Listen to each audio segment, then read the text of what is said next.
Long ago, in a lush green valley where the hills rolled like waves, there stood an old sturdy stone mill. This is where our story begins, with a donkey who had given his whole life to service. For many long decades, the donkey had carried heavy sacks of grain, back and forth, day after day. He was the strongest at the mill, and his master relied on him for everything. But time is a river that never stops flowing. As the seasons turned from many summers to many winters, the donkey's legs grew stiff, and his back began to ache under the heavy loads. One chilly evening, he heard his master whispering to a neighbor. "The donkey is old and slow," the master said. "He eats more than he's worth. Tomorrow I shall send him away to be sold for his hide." Fear gripped the donkey's heart, but he was not ready to give up. "I may be old," he whispered to the moon, "but I still have music in soul." He decided then and there to run away to the great city of Bremen.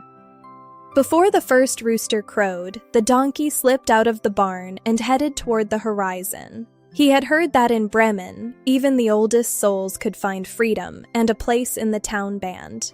The road was long and his legs were tired, but the air of freedom smelled sweeter than any hay he had ever tasted. He walked on, dreaming of the melodies he would soon perform. After a few hours, he came across an old hound dog lying by the road, gasping for breath as if he had run a marathon. "What's the matter, old fellow?" the donkey asked kindly. "Ah," sighed the dog. "I am old and grow weaker each day. I can no longer keep up with the hunt, so my master decided to shoot me. I fled just in time, but how am I to earn my living now?" "I'll tell you what," said the donkey. "I'm going to Bremen to become a town musician. Why don't you come with me? I'll play the lute and you can beat the drums. We'll be famous." The dog's eyes lit up with hope. He agreed at once, and the two of them set off together, side by side, sharing stories of their younger days as they walked. The sun rose higher in the sky, and the road stretched out before them like a ribbon of possibility. They felt stronger together than they ever had alone.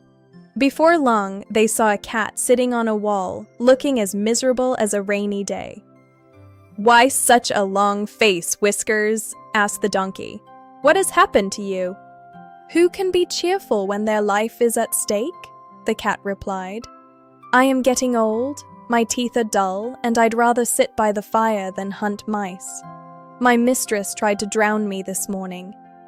"Then come with us," the donkey invited. "You understand night music, and your voice is beautiful. We're going to Bremen to start a band. Join us, and you'll never have to worry about mice again." The cat thought for a moment, purred a little, and then hopped down to join them. Now there were 3 travelers on the road to Bremen, each helping the other. By afternoon, they reached a farmyard. On the front gate sat a rooster, crowing with such force that it seemed his chest might burst. "Why are you screaming so?" the donkey asked. "The cook has no mercy," the rooster cried. "Tomorrow is Sunday and guests are coming. The mistress told the cook to put me in the soup. I'm crowing for my life while I still can." "Listen, Redhead," said the donkey. "Anything is better than death. Come with us to Bremen. You have a powerful voice, and with you, our band will be complete. Let's find our fortune together." The rooster didn't need to be told twice. He flew down and joined the group, and so the famous quartet was formed.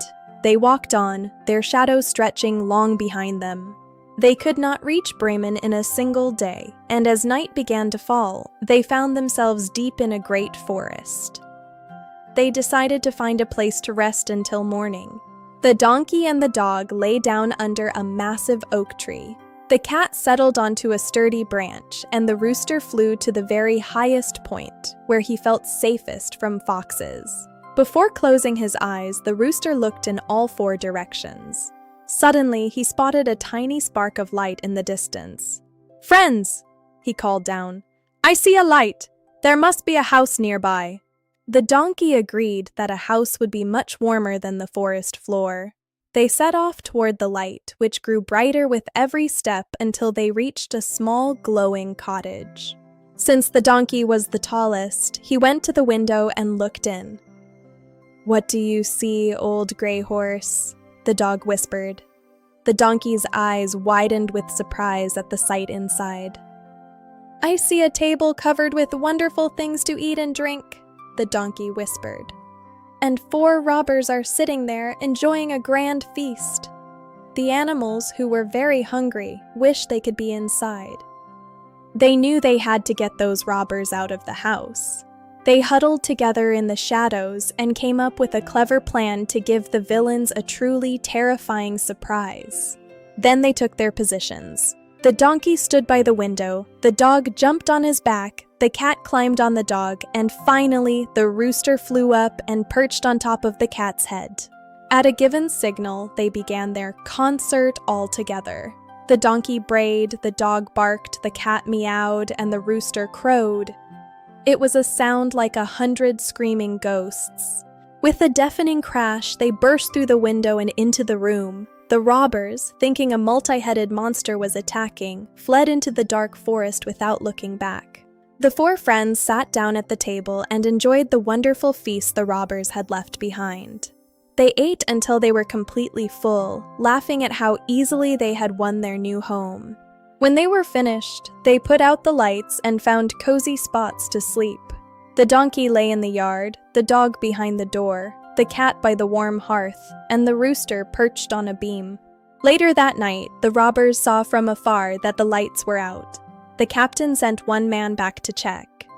He crept into the dark kitchen and saw the cat's glowing eyes, mistaking them for hot coals. When he tried to light a match, the cat flew at his face, spitting and scratching. The terrified robber ran for the back door, but he didn't know the others were waiting. The dog bit him in the leg as he ran past, and as he scrambled across the yard, the donkey gave him a mighty kick. The rooster, wakened by the noise, crowed loudly from the roof. He ran back to his captain and gasped, "A horrible witch scratched me, a man with a knife stabbed me, and a giant black monster beat me with a club. And on the roof sits a judge who called out, 'Bring the rogue here!'" The robbers were so terrified they never returned. The 4 musicians liked their new home so much they stayed there forever, playing music and enjoying their friendship for all their days. And that is how 4 old animals found a new life and a home together. They found that with courage and friends, no journey is too long. The end.